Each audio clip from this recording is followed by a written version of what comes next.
Jen is an elite school located in South Korea. The school was founded by a powerful corporation so that only the children of the upper class could study here. Admission to the school is by birthright, but even among the privileged, there is a special internal hierarchy. Those who violate it are punished severely. This is what happened to one of the students who decided to go against the system. First, he was beaten and intimidated, after which he threatened to tell the police about everything but could not escape, becoming the victim of a car accident. A few months later, a new school semester begins, and the principal asks everyone to welcome a new student. Kanha is a simple and poor boy who has earned the right to attend the elite school thanks to a scholarship and excellent grades. While trying to get to know his classmates, Kanha notices that he is not being paid attention to. The key figure in the school is Ryan, the grandson of the school's founder. He is the one who dictates when students should speak, remain silent, or applaud, and none of them will get up from their seats until he does. Era, noticing the funny and cute newcomer, offers to exchange phone numbers with him.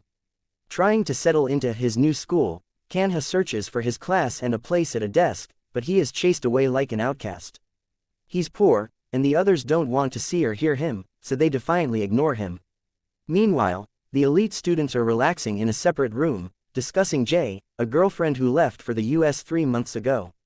Jay is Ryan's girlfriend, who left the country without warning. Era and Wooin, their friends, are worried about the couple's relationship and don't understand why Jay is ignoring them despite their friendship. Era is willing to spend the night with Ryan, but he doesn't want it.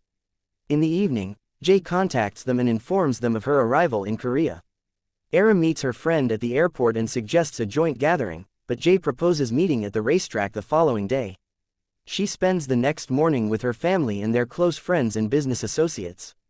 Her father disapproves of her appearance and dress, leading to a heated argument during which he tears the top of her dress. Jay hides in the garden, where she accidentally meets a pianist trying to earn a living. This young man turns out to be Kanha, who supports her with comforting words and actions, even giving her his shirt. Later, Jay meets Ryan and friends, and she challenges Ryan to a race.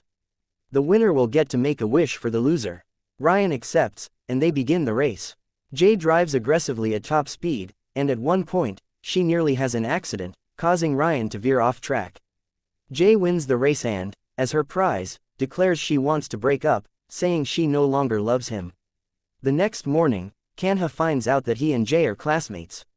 He attempts to join extra classes but is ignored by everyone.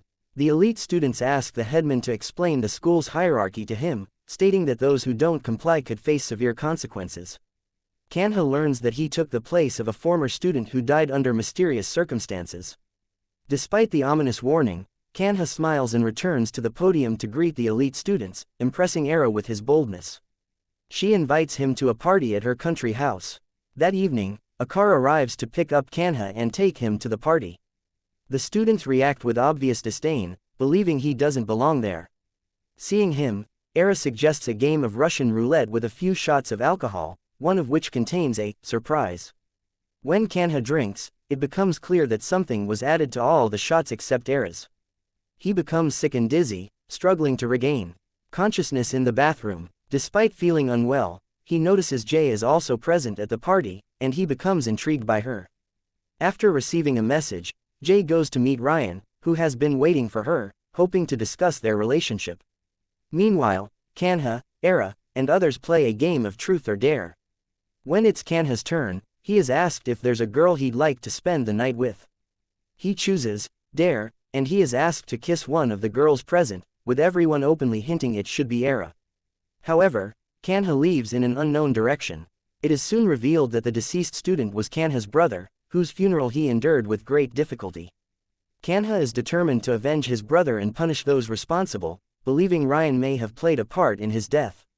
Driven by this resolve, Kanha enters the room and passionately kisses Jay in front of Ryan and the surprised crowd, and Jay reciprocates.